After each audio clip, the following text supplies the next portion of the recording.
अनुरोध करूंगा colonel Sophia Qureshi से कि वो आपको आज तड़के सवेरे से हुई घटनाओं से अवगत कराएं।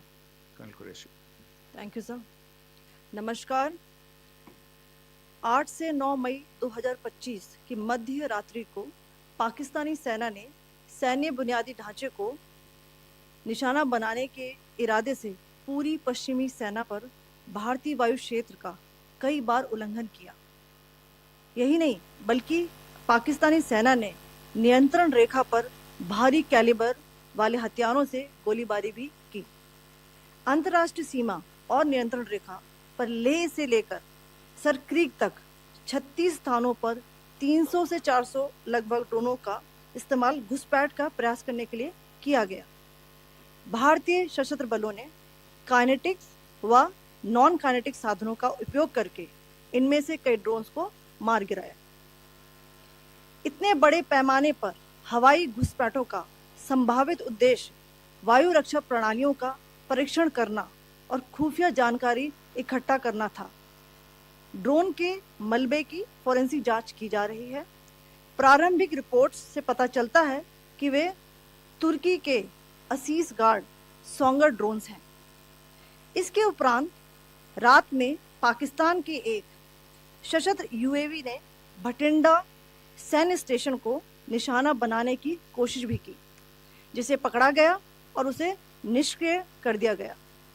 पाकिस्तानी हमले के जवाब में पाकिस्तान में 4 हवाई रक्षा स्थलों पर सशस्त्र ड्रोन्स लॉन्च किए गए। इनमें से एक ड्रोन एडी रडार को नष्ट करने में सक्षम रहा। पाकिस्तान ने जम्मू कश्मीर के तंगधार, उरी, पुंछ, मेंढर, राजौरी, अखनूर और उधमपुर में भारी कैलिबर आर्टिलरी गन और सशस्त्र ड्रोन्स का उपयोग करके नियंत्रण रेखा के पार गोलीबारी भी की, जिसके परिणाम स्वरूप भारतीय सेना के कुछ जवान हताहत हुए और घायल हुए। भारतीय जवाबी कार्रवाई में पाकिस्तानी सेना को भी बड़ा नुकसान पहुंचाया गया। इसके अलावा पाकिस्तान का गैर जिम्मेदाराना व्यवहार फिर से सामने आया। 7 मई 2025 को रात 8:30 बजे एक असफल अकारण ड्रोन और मिसाइल हमला करने के बावजूद पाकिस्तान ने अपना नागरिक हवाई क्षेत्र बंद नहीं किया। पाकिस्तान अपने नागरिक विमानों को ढाल के रूप में इस्तेमाल कर रहा है, जबकि उसे अच्छी तरह से पता है कि भारत पर उसके हमले से हवाई रक्षा की तीव्र प्रतिक्रिया होगी। यह भारत और पाकिस्तान के बीच अंतर्राष्ट्रीय सीमा के पास उड़ान भरने वाले अंतर्राष्ट्रीय उड़ानों सहित नागरिक विमानों के लिए सुरक्षित नहीं है। यहाँ स्क्रीन शॉट में पंजाब सेक्टर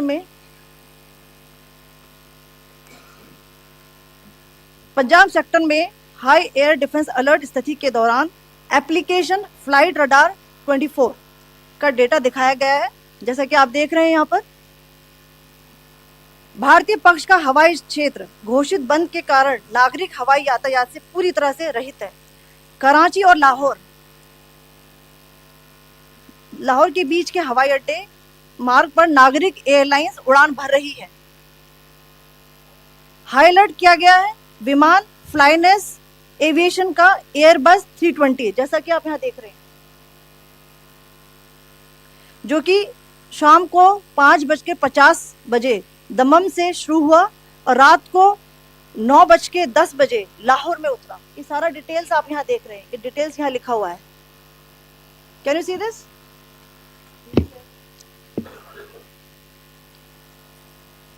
भारतीय वायुसेना ने अपनी प्रतिक्रिया में काफी संयम दिखाया और इस प्रकार अंतर्राष्ट्रीय नागरिक विमान सेवा की सुरक्षा सुनिश्चित की। धन्यवाद। जय Hind. So, good afternoon to you all. On the intervening night of 8th-9th May 2025, Pakistan military carried out multiple violations of Indian airspace along the entire western border with an intent to target military infrastructure. Pakistan military also resorted to firing of heavy caliber weapons along the line of control. Along the international border and line of control, drone intrusions were attempted from Leh to Sir Creek at 36 locations with approximately 300 to 400 drones. Indian Armed Forces brought down a number of these drones using kinetic and non-kinetic means.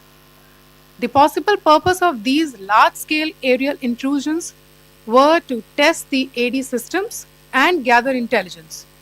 Forensic examination of the drone debris is being undertaken.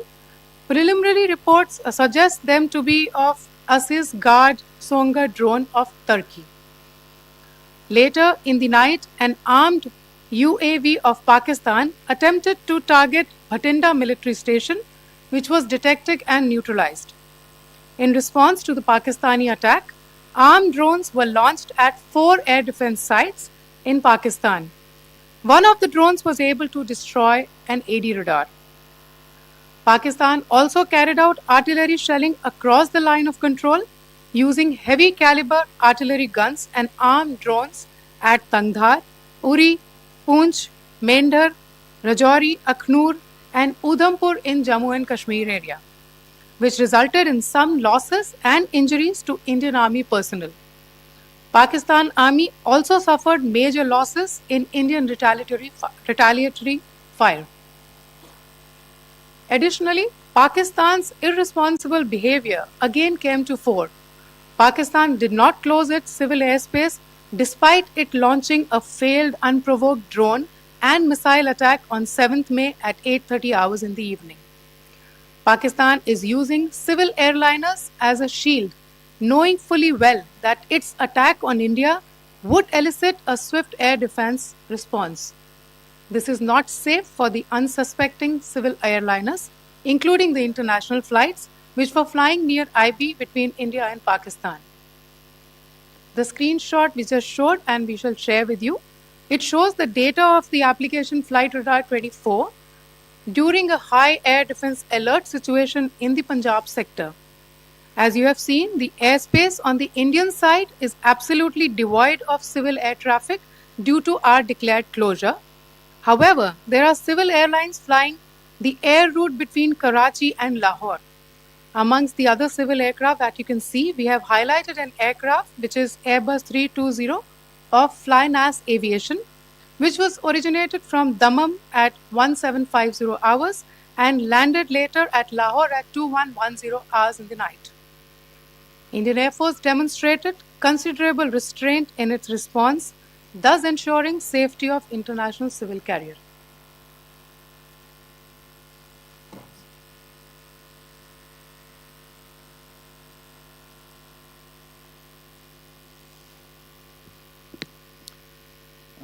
Thank you, Colonel Qureshi, Wing Commander Singh. I have just a few points to share in addition.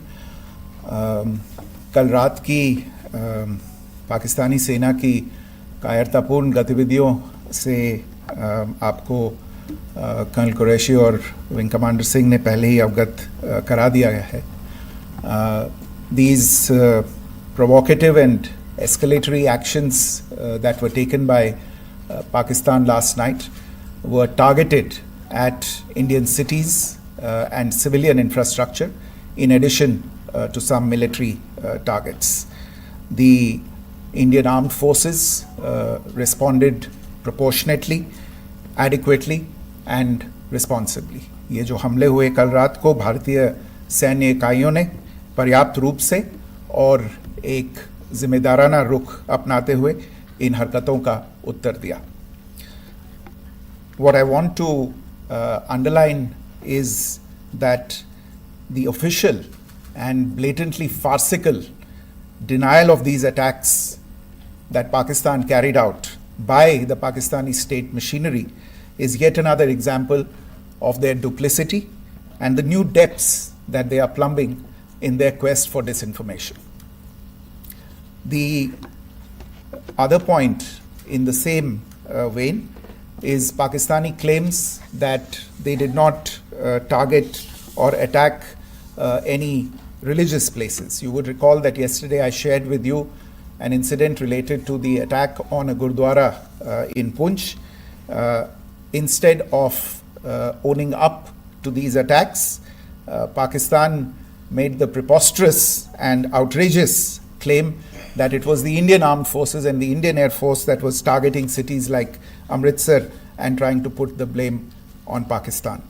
This is nothing but a desperate attempt by Pakistan to disown its acts of aggression, but it is also true to type in its effort to deceive and mislead the world. It will not succeed.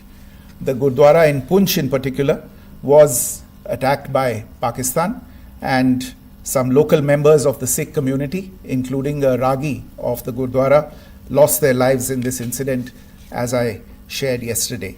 TV पर आप इस हमले के चित्र देख सकते हैं. In addition, that we would attack our own cities is the kind of deranged fantasy that only the Pakistani state can come up with. Perhaps they do it because they are well versed in such action, as their history would show. The last point I wanted to make this evening is again this disinformation that is coming from Pakistan about India targeting the Nankana Sahib Gurdwara through a drone attack. This is again yet another blatant lie and part of Pakistan's disinformation campaign. As we saw in the Pahalgam attack, Pakistan is again trying desperately to impart a communal hue to the situation with an intention to create discord. Again, we are not surprised. India's steadfast unity in itself is a challenge to Pakistan. Let me stop there. I have time only for a few questions and be happy to try and answer them. First, I call Siddharth. Siddharth, please. Hi, sir. I'm Siddharth from Beyond. So this way. Siddharth, behind, please. The other Siddharth. Yes. Hi, sir. I'm Siddharth from CNN News 18. Sir, I only want to know from you the status of Kartarpur corridor. Is it open or not? If you can. I think you're all aware of the situation along the entire India-Pakistan border and the areas around the line of control. In view of the existing security scenario, the services of the Kartarpur Sahib corridor have been suspended till further directions. We'll update you as and when there is a change in the situation. We have a question here. Rishabh. So, good evening, Rishabh from Times Now. So, you spoke about religious places being hit in Jammu. There's another religious place which is a Carmelite nun church that has been hit. What do you have to say about it? If you can explain that to us. Yeah, actually, we do have some information about this extremely regrettable and condemnable incident.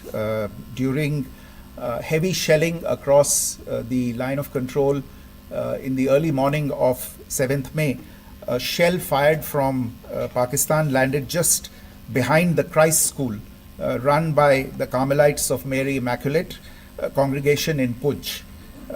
Tragically, the shell fired from Pakistan hit the home of 2 students of the Christ School. Both students unfortunately lost their lives and their parents were severely injured. Another Pakistani shell struck a Christian convent of nuns belonging to the congregation of the Mother of Carmel, damaging water tanks and destroying solar panel infrastructure. Several priests, nuns, school staff and local residents took refuge in an underground hall beneath the Christ School during the shelling by Pakistan. The school happened to be closed at the time, fortunately. Otherwise, more losses would have occurred. Again, we have seen the Pakistani side targeting and shelling places of worship with a particular design. This includes gurdwaras, these convents and temples. This is a new low even for Pakistan. You have a question here, Pranay. Sir Pranay Upadhyay Amar Ujala से sir, कल आपने इसी podium से पाकिस्तान के IMF bailout को लेकर और Indus water treaty को लेकर जो टिप्पणी की थी उसकी पाकिस्तान में काफ़ी तीखी प्रतिक्रिया भी आई, और उसके बाद हमने देखा कि पाकिस्तान की तरफ से किस तरीके से लेह से लेकर भुज तक पूरी बॉर्डर के ऊपर जो इन्वेजन था वो किया गया। मौजूदा सिचुएशन के अंदर पाकिस्तान के बेलआउट पैकेज को लेकर और पाकिस्तान के इन अटेम्प्ट्स को लेकर आपका क्या असेसमेंट है? और दूसरा ये भी जानना चाहेंगे कि पाकिस्तान की तरफ से ये जो अटेम्प्ट किया गया था उसका भारत ने अभी तक उस तरीके का कोई जवाब नहीं दिया गया है, तो क्या भारत इसका जवाब देगा जो कार्रवाई हुई है बीते 24 घंटों में? देखिए प्रणय, जहाँ तक इंडस वाटर्स ट्रीटी का सवाल है, मैंने कल विस्तार से उसके बारे में इसकी चर्चा की है। Indus waters treaty is in abeyance and as such I have nothing further to add to the decision that was announced by the cabinet committee on security. जहाँ तक IMF bailout का सवाल है, आपको ज्ञान होगा कि IMF की आज मीटिंग हो रही है। हम वहाँ पे अपना पक्ष रखेंगे और जो हमारा मत है इन चीज़ों को लेके वहाँ पे साझा करेंगे दूसरे मेंबर्स के साथ। ये बोर्ड पे निर्भर है कि वहाँ पे क्या निर्णय होता है। और जहाँ तक जो कार्रवाई हुई है उसका जवाब देने का जो आपने जो प्रश्न उठाया है, जो आज ब्रीफिंग हुई है, जो आपको सूचना मिली है, मैंने भी कहा है कि जो आज सवेरे तड़के सवेरे जो गतिविधियां हुई, भारत ने उनका एक जिम्मेदाराना पूर्ण तरीके से और एक पर्याप्त तरीके से उसका जवाब दे दिया है। सिद्धांत। Hi sir, Siddhant from Beyond. Sir, the External Affairs Minister has spoken to many of his counterparts around the world. Yesterday he spoke to the US Secretary of State Marco Rubio. So what were the key areas of conversations during that call? Yes, the minister had a conversation with the US Secretary of State. As you can imagine, the focus of discussions was the terrorist attack in Pahalgam and the response that India mounted after that on the 7th of May. The Secretary of State shared his thoughts on these developments with the minister. The minister deeply appreciated the US's commitment to work with India in the fight against terrorism. And he also underlined the targeted measures that India had taken in connection with Op Sindoor. The minister also underlined that India would firmly counter any attempts at escalation from there. But in follow-up to that, as you are aware, there have been a number of other conversations. The minister had a conversation with the UK Foreign Secretary, David Lammy, today. There too, the discussion centered around countering terrorism, for which there must be zero tolerance. And I understand just a short while ago, the External Affairs Minister has also spoken to the Foreign Minister of Norway, Espen Barth Eide, which was also focused on recent developments stemming from the terrorist act in Pahalgam. One last question, Sudhi. Sir, Foreign Secretary, thank you for doing this. Sudhi Ranjan from Bloomberg. Foreign Secretary, India had struck Bahawalpur the other day, which is also connected with the murder of one of us, journalist Daniel Pearl. If you could give us an understanding of what exactly are the reports that you're getting. You're right. Bahawalpur is the headquarters of the Jaish-e-Mohammed terrorist group that is proscribed by the United Nations. Its leader, Maulana Masood Azhar, is a proscribed individual. It is, you brought up the connection with the tragic death or killing of Daniel Pearl of the Wall Street Journal. The Jaish-e-Mohammed was in some way directly or indirectly responsible for the death of Daniel Pearl. But the real connection is through Ahmed Omar Saeed Sheikh, the British Pakistani jihadi who was held in India, but was finally released in 2000, and he was the person who lured Daniel Pearl to his eventually leading to his murder. So these are all obviously connected figures, connected individuals, connected institutions, and the attack on Bahawalpur, on that facility of the Jaish-e-Mohammed in Bahawalpur is, I would imagine, a fitting part of this unfortunate incident. Thank you all. Thank you, sir. With that, we come to the closure of this press briefing. Thank you very much.